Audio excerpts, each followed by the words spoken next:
Countdown for blast off. X minus 5, 4, 3, 2, X minus 1, fire.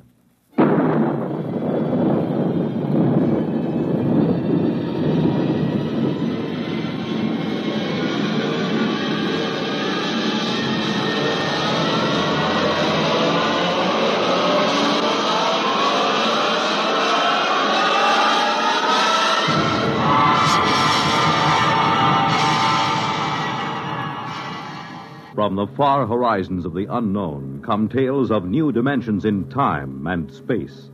These are stories of the future, adventures in which you'll live in a million could-be years on 1,000 maybe worlds. The National Broadcasting Company, in cooperation with Galaxy Science Fiction Magazine, presents X minus 1.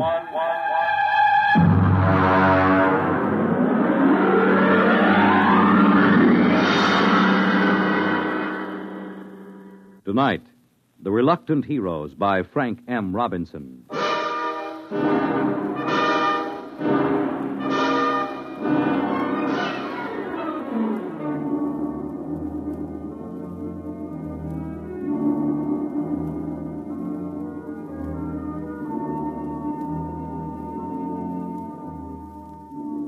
Only Chapman was awake. The others sprawled on bunks 20 inches wide with clearance of 24 inches between layers. They breathed heavily, taking in air that had been breathed for 18 months, subject to certain modifications to remove carbon dioxide and replenish oxygen by the catalytic action of the Harcourt King unit on silicon dioxide.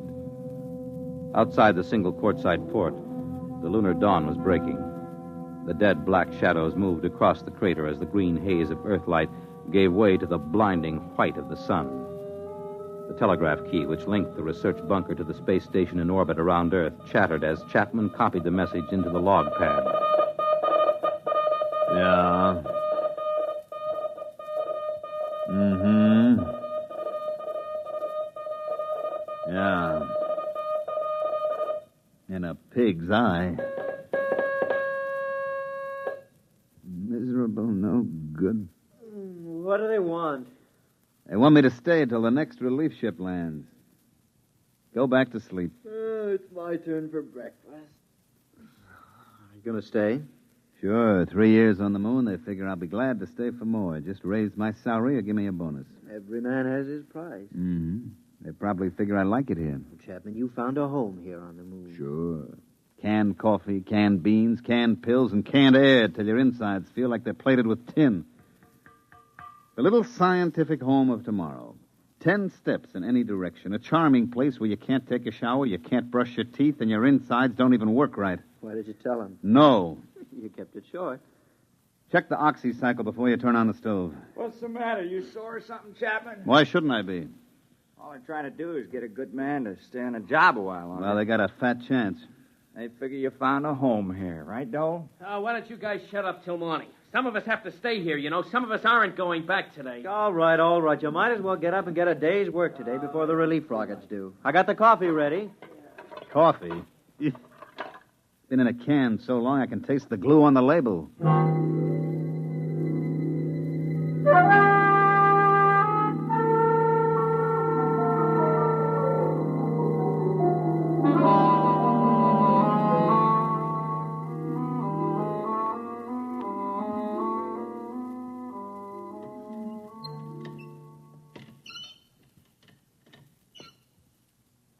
Why don't they send up an oil can? These elbow joints make me feel like the Tin Woodman in The Wizard of Oz. You can't lubricate vacuum seal joinings. Let it squeak. At least it doesn't leak air. Get that back, that stug for me, will you, Donnelly? Lean over, you fat slob.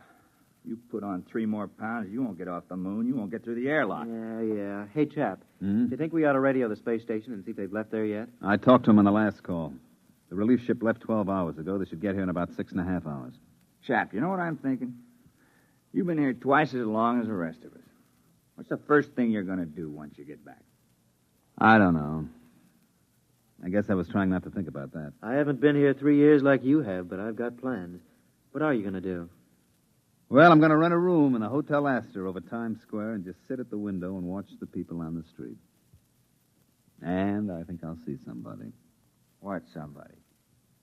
Oh, just somebody. What are you going to do, Donnelly? Well, I'm going to do something practical. First of all, I'm going to turn over my geological samples to the government. Then I'm going to sell my life story to the movies. And I think I'll get drunk. How about you, Julius? Well, first, I'll get rid of my allocations to the expedition. And then I think I'll go home and see my wife. Then I'll take off my spacesuit. I thought all members of the groups were supposed to be single. They are, and I can see the reasons for it, but who could pass up the money the commission was paying? If I had to do it all over again, me. Hand me a fishbowl. You know, chap, it won't seem like the same old moon without you on it. Like they say in the Army, you never had it so good. You found a home here. All right, button up. And remember to check your suits for leaks and check the valves of your oxygen tanks. I've gone out at least 500 times. You've checked me every time. And I check you 500 more. It only takes one mistake. And watch out for blisters under the pumice crust. You go through one of those, and that's it, brother. Okay, I'll check. Klein, I never knew you were married. There wasn't much sense in talking about it. You just get to thinking, and there's nothing you can do about it. If you talk about it, it just makes it worse. She let you go without any fuss, No, she didn't make any fuss. I don't think she'd like to see me go either. At least I hope she didn't. You got a girl back home? Yes. No, you never mentioned that either. For the same reason you didn't mention your wife. You get to thinking about it. You got to get married when you get back? Yeah. Hurry up, will you, Klein? I'm sweating. Somebody ought to build in underarm sprays and spacesuits. Chap, why does somebody have to stay here for stopover? Lots of reasons. You can't get a whole relief crew and let them take over cold. They have to know where things are, how things work, what to watch out for. Then, because you've been here for a year and a half and you know the ropes, you have to watch them to see that they stay alive in spite of themselves. Why was it you on the first trip? You're not a scientist. No, I was the pilot on the first ship. When it occurred to us that someone was going to have to stay over, I volunteered. I thought the others were so important that it was better they take their samples and data back to Earth when the first relief ship came. You wouldn't do it again, though, would you? No. You think Dole will do as good a job as you did? He volunteered. Yeah, he volunteered because he thought it would make him look like a hero. I've lost 3 years up here, and I don't intend to lose any more. Okay. Check your valve. All right, check.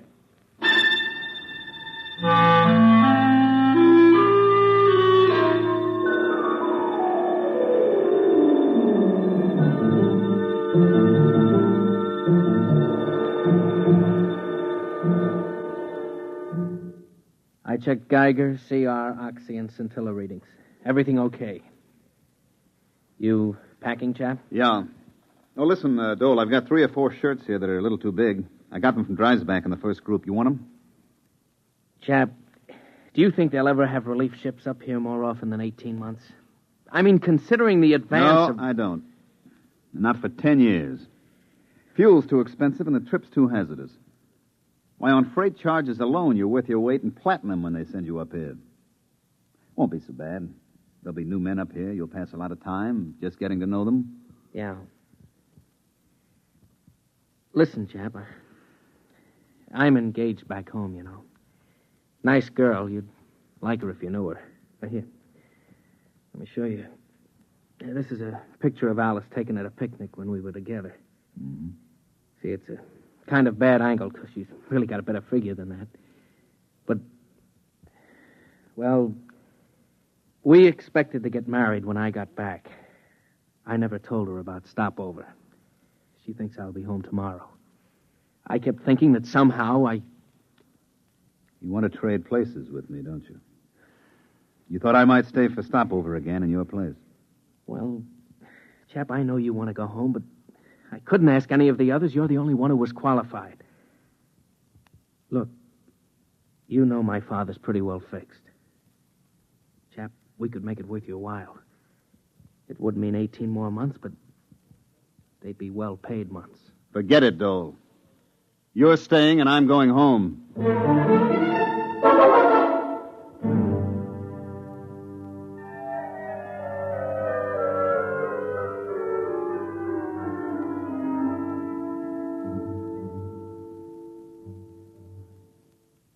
Klein. Hey, Klein. Yo, Where are you? about 10 yards off the trail. Come out of the shadow. I've got a meter jammed over here. You know the regulations. Chapman will kick like a steer. Keep inside at all times. I'll only be a minute. I've got a short circuit in my instrument. Time for 10-minute check. I've got my hands full. My valves are all right. I know it. You know it. But the book says valve and leak check every 10 minutes. Hey. Come out. What? You see a flash? Where? Past Camel's Hump. There. What is that, Northern Lights? No.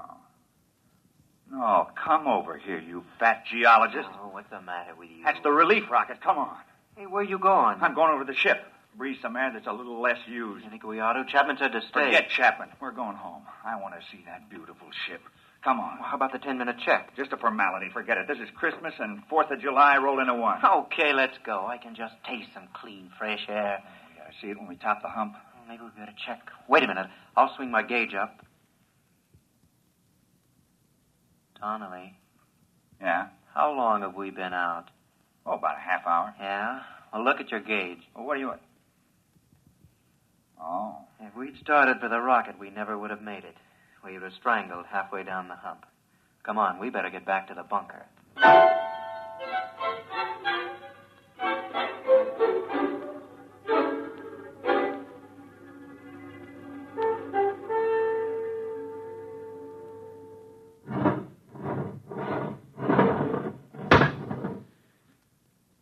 Check the lock seal.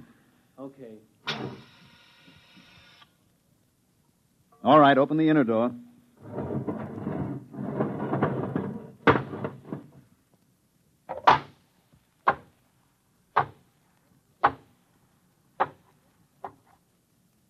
Close the lock.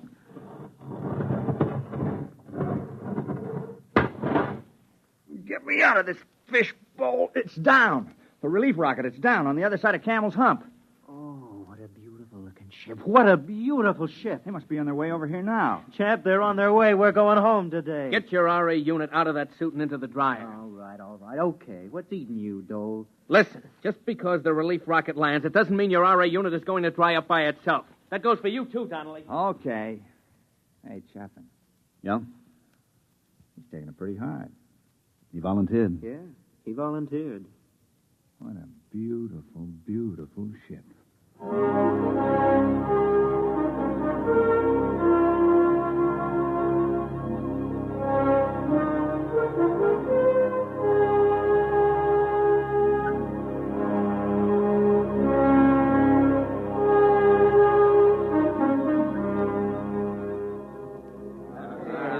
Hey, listen, what happened to Pittsburgh in the series? That's all I want to know. Yeah, Washington But Halstead's still teaching at the university. Who took over a seminar at the AEC? Hey, look what we got here, chap. Come here. What's the matter? Hey, look what this one's got, a box. Yeah? Look inside, dirt. Ordinary dirt with grass. Grass. Hey, fellas, it feels like grass. That's right, it's real grass. Yeah, and real valuable. Do you realize at current freight rates up here, it's worth about $10 a blade? Oh, shut up. Hey, Bud, you mind if I chew a blade? Mr. Chapman. Yes? Oh, Mr. Chapman. My name's Eberline, captain of the relief ship. I understand you're in charge here. Yeah, you might say so. They didn't have a captain on the first ship, just a pilot and crew. Dole, turn up the oxycycle in the Harcourt unit. Well, things have advanced somewhat, huh? Look, Mr. Chapman, is there any place where we can talk together privately? Well, come around the corner of my locker. It's about as private as we can get. Oh, good. What's on your mind? I've always wanted to meet the man who spent more time here than anybody else. You mind if I smoke? You better ask Dole. He's in charge now. Oh. You know, we have big plans for the research station here. Oh? I haven't heard of any. Oh, yes, big plans, big plans. They're working on unmanned open-side rockets now that can carry cargo. Sheet steel for more bunkers like this. Mm-hmm. Enable us to enlarge the unit. Have a series of bunkers all linked together. Make good laboratories and good living quarters for you people. Have a little privacy for a change. Well, they could use a little privacy up here. Oh, they could. Well, that's one of the reasons I wanted to talk to you, Chapman. The commission talked it over, and they'd like to see you stay. They feel if they're going to enlarge it, add more bunkers, and have more men up here, that a man of practical experience should be running things. They figure you're the only man who's capable and has had that experience. Is that all? Well, naturally, you'd be paid well. I don't imagine any man would like being here all the time. They're prepared to double your salary, maybe even a bonus in addition. They want you to have full charge. You'd be director of lunar laboratories. Oh, a title, too. Well, the commission said they'd be willing to consider anything else you had in mind. If it's more money... The answer is no. I'm not interested in more money for staying because I'm not interested in staying. Money can't buy it, Captain. Look, I'm sorry. I'm afraid you'd have to stay up here to appreciate that. I'm afraid you don't understand the importance Captain, of this... Come over here to the port. Yes? Now look out there about 100 yards. You mean where that mound of stones? That's right. We made that cross out of condensed milk cans slid over iron bars. When you get out there, you can still see the footprints in the pumice where we gathered around. It's more than 18 months ago, but there's been no wind to wear those tracks away. They'll be there forever. Oh, I see. Well, who was it? Dreisbach? Or Dixon? Dixon. We never got Dreisbach out of the crevasse in Taco. What happened? You want to know? I can give it to you in detail. Sit down and listen. Well, what do you mean? Just wait a minute and I'll show you. Why? What is it? Regulations. When someone goes out alone, we have to monitor his radio, tape recorded. We had the recorder open when Dixon went out. I want you to hear it. Well, all right. I've got the tape right here. It's taken me a minute to thread it up. Now, look, Chapman, you don't have Listen. I want you to listen.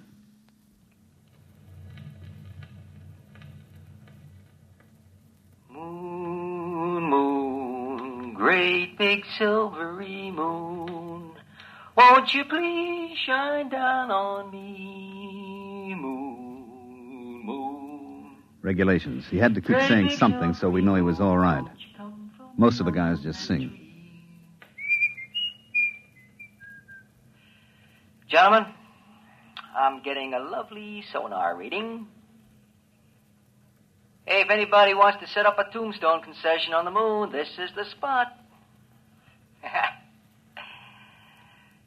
Lovely marble, granite, and rock suitable for lobbies here. It's that old devil moon that... He should have been making a 10-minute check on his oxygen level. He was a good kid, all wrapped up in science. Being on the moon was the opportunity of a lifetime. He thought so much about it that he forgot a lot of little things, like how to stay alive. This was the day before the second group came. All right, gentlemen. I have 3 or 4 more readings to take, and I'll be right in. I'm doing fine. Fine. Little stuffy. It's almost as if... Hey, somebody get a fix on me, huh? How far am I from the bunker? Must have sprung a leak. When... Hey, when did I take the last 10-minute check? How far am I? It's down to 22. We took a fix. He was a half hour out. I can't He couldn't get the make valve that. closed. Listen, you gotta come out and get me. You gotta come out and get me. It's down to 22. Is somebody listening back there? Hey, is somebody listening? I figure I've got 10 minutes. Just 10 minutes. Listen, you can make it in 10 minutes. I'll meet you towards Camel's Hump. I'll start now. Come and get me, you hear? Come and get me. Chapman? Are you listening, Chapman? Can you hear me? I'm running. Camel's Hump. Hot. The heat. The RA unit's overloading. Can't dry it up. Gotta run.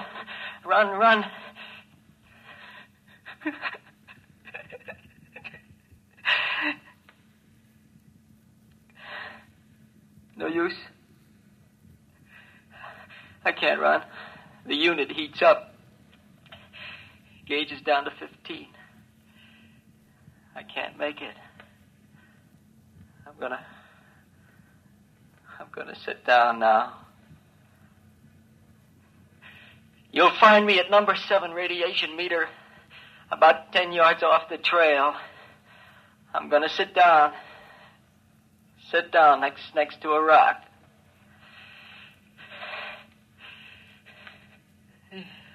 You're getting dizzy. Hey, remember we used to argue? Do you strangle from no oxy or pass out from CO2? Keep tuned to this channel, boys. You'll find out. It's that old devil moon that you... Oh, boy, the Earth's going around and around and around. And... Chap, you can't get me, can you? We didn't have a chance by even 15 minutes. We didn't even go out. There wasn't any sense to it. Well, did you record after that? Yeah, it's on the tape, but you don't want to hear it. We've never played it back. That's why we want you to stay, Chapman. We don't want any more like Dixon. You don't get the point, Captain. I don't want to be the next Dixon. I'm going home now. But you're... Bob Dole is staying for stopover. If there's something important about the project or any changes, you better tell him before you go.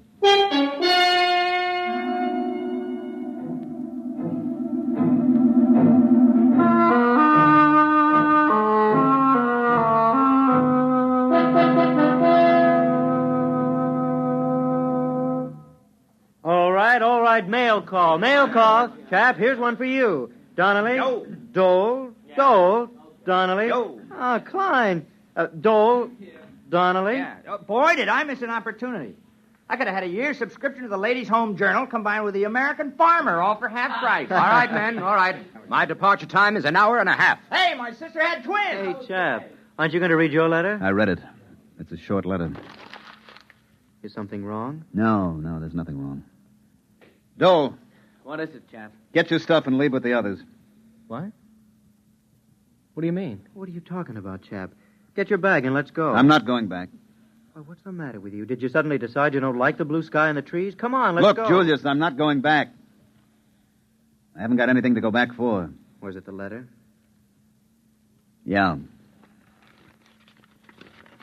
Dear Joe, this isn't going to be a nice letter, but I thought it best you should know before you come home. Oh. Isn't very original, is it? 3 years is a long time, and 250,000 miles is a long distance. You know what, Julius? She can look up in the night sky now and tell him how she was once engaged to the man in the moon. That's a real conversation piece, isn't it? Very funny. Go ahead, Dole. Get going. You're doing a much braver thing than you may think, Mr. Chapman. Yeah, sure.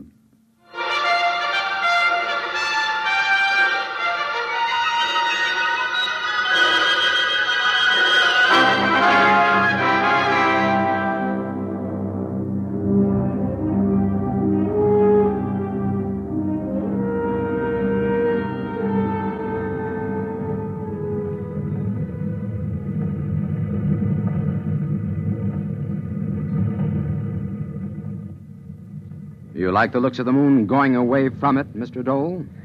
It looks a lot better this way. I suppose you'll be glad to get home. I'd rather not talk about it. They were kidding Chapman this morning. They said he found a home on the moon. If we'd stayed an hour or so more, he might have changed his mind and left after all. I'd offered him money. I didn't want to stay for stopover. I was a coward, and I offered him money to stay in my place. Well, we're all cowards once in a while. But your offer of money had nothing to do with his staying. He stayed because he had to stay. Because we made him stay. I don't understand. Chapman had a lot to go home for. He was engaged to be married. I know. We got her to write him a letter breaking it off. We knew that it meant that he'd lost one of his main reasons for wanting to go back. I think perhaps he still would have left if we'd stayed and argued him into going. But we left before he could change his mind. That was a lousy thing to do. We had no choice. We didn't use it except as a last resort. I don't know of any girl who would have written such a letter if she was really in love with a guy like Chapman. No matter what your reasons. There was only one girl who would have. Ginny Dixon. You see, Chapman's girl was Dixon's sister. She understood what we were trying to tell her. That the new shift had to be safe. That there had to be someone who had to take over and keep those boys alive. She understood that. Because her brother died up there. You mean he's the only one? I couldn't have done the job? Oh, look, Dole. Chapman knows how to live on the moon. He's like a trapper who spent all his time in the forest. He knows it like the palm of his hand. He never makes mistakes. He never fails to check things. And he isn't a scientist. He would never become so preoccupied with research that he'd fail to make checks, and he can watch out for those who do make mistakes. He understood that, too, all too well. It costs a lot of money to send ships up there and establish a colony. You have to have the best man for the job. You get them even if they don't want to do it. Personal lives and viewpoints are expendable. It's got to be that way. There's too much at stake. It's a cold place, the moon. You're an odd bunch of guys. You and the others in the groups. Few of you, Dole, come up for the glamour. I know. None of you really like it. And none of you are enthusiastic about it. You're all reluctant to come in the first place, for the most part. You're a bunch of, well, of pretty reluctant heroes. 18 months. He'll be up there 18 more months. Personally, I don't feel happy about that. I don't like having to mess up other people's lives. I hope I won't have to again. Maybe somehow, some way, this one can be patched up. We'll try to. 18 months. In the meantime, on behalf of the Commission and myself, I feel like a cheap, rotten heel.